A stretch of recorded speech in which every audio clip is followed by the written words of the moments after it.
So, korang dah tengok kan video yang sebelum ni di mana Nisa ceritakan pengalaman mengenai 5 pemuda yang telah pergi ke rumah Dr. Frenzy untuk melakukan aktiviti paranormal mereka. Seperti yang Nisa janjikan, Nisa akan rewind sedikit ke belakang di mana sebelum mereka ke rumah Dr. Frenzy, mereka telah pergi ke Bukit Tungku. Ketika di Bukit Tungku tu, ada sesuatu yang berlaku kepada mereka berlima sehingga menyebabkan Wak tarik diri untuk join aktiviti paranormal pada malam tu.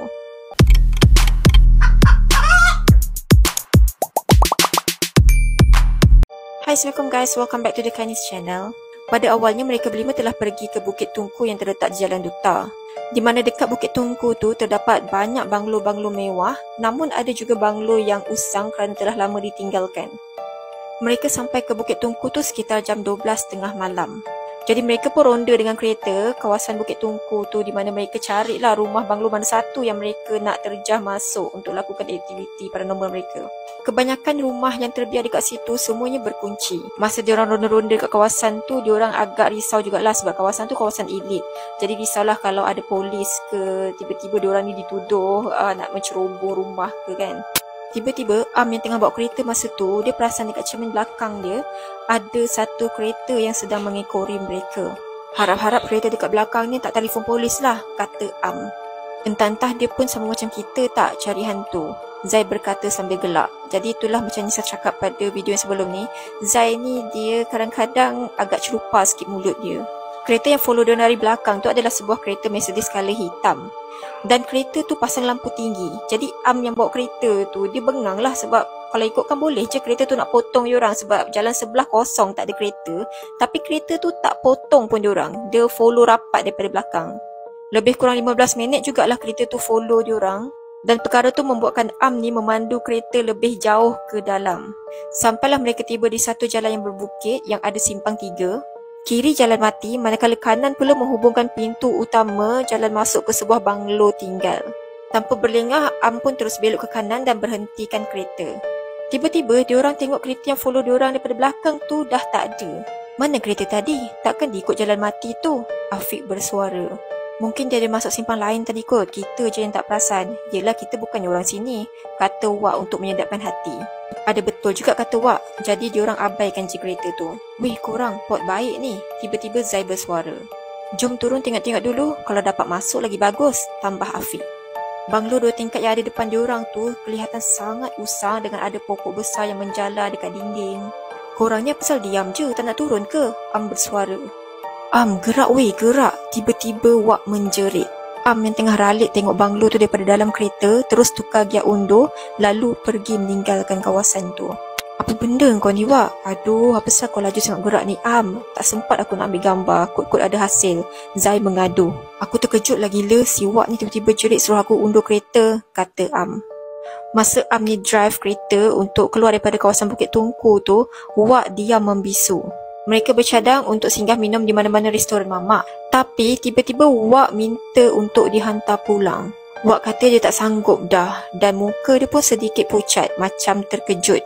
Masa mereka dekat dalam kawasan Bukit Tungku tu untuk cari jalan keluar, Am perasan ada kereta yang ikut diorang daripada belakang. Kereta tu pasang lampu tinggi dan kali ni dia kelip-kelipkan lampu dia. Aduh, apa hal lagi ni? Apa yang tak kena dengan orang dekat sini? Zai mengeluh. Zai buka tingkap dan keluarkan separuh badannya untuk memarahi kereta belakang tu. Tak lama kemudian, Zai masuk semula dalam kereta dan dia berkata, ni kereta Mercedes hitam tadilah. Dari mana pula dia muncul? Am memperlahankan kelajuan seperti ingin berhenti, tetapi kereta belakang tu pun ikut sama. Am, kau pandu terus, jangan berhenti sampai kedai mamak, tegas Amir. Diorang pun masing-masing dah tak sedap hati, terutama Wak. Kejap-kejap dia pandang belakang tengok kereta tu. Bila kereta mereka keluar ke jalan besar je, kereta tu pun berhenti ikut diorang. Mereka pun pergi ke kedai mamak yang tempat pertama mereka berkumpul untuk turunkan Wak sebab Wak memang tekad nak balik. Disebabkan kawasan parking dekat kedai mamak tu penuh, jadi Am terpaksa parking kereta dekat kawasan bawah pokok besar. Elok je diorang turun daripada kereta, tiba-tiba burung yang ada dekat pokok tempat diorang parking kereta tu terbang ke pokok sebelah dan mereka pun berpandangan sesama sendiri sebab rasa pelik dengan keadaan tu. Dah, jom kita cerita dekat kedai mamak. Amir melangkah tanpa sempat mereka semua membuka mulut. Masuk je dekat kedai mamak, Zai terus tanya dekat Wak apa benda yang dia nampak tadi. Wak kata sebelum dia buka cerita, diorang kena janji untuk hantar dia pulang ke rumah. Dan motor dia biar je dekat kedai mamak tu, besok dia boleh datang ambil. Sambil Wak menggeletar. Risau dengan keadaan Wak tu, so diorang pun setuju. Dekat banglo tadi, masa korang tengah borak, aku terpandang sesuatu dekat bilik tingkat atas yang menghadap kita. Sama-sama je, aku nampak kelibat perempuan berpakaian putih lusuh dengan rambut panjang mengerbang, tengah berdiri dan menunduk kepala sambil melambai tangan dekat aku. Separuh je bahagian yang nampak, macam bersembunyi sebalik dinding dan tingkap. Cerita Wak panjang lebar. Untuk mendapat kepastian, Am tanya Amir sebab Am yakin yang Amir boleh nampak apa yang Wak nampak tu. Macam yang saya ceritakan dalam video sebelum ni, Amir ni antara yang berkebolehan lah dalam kumpulan diorang sebab Amir ni dia lebih pandai dalam ilmu hal-hal mistik dan alam gaib. Disebabkan arwah Atuk Amir ni maha guru silat serta emak Amir bidan kampung. Jadi sedikit sebanyak ilmu tu turunlah ke Amir.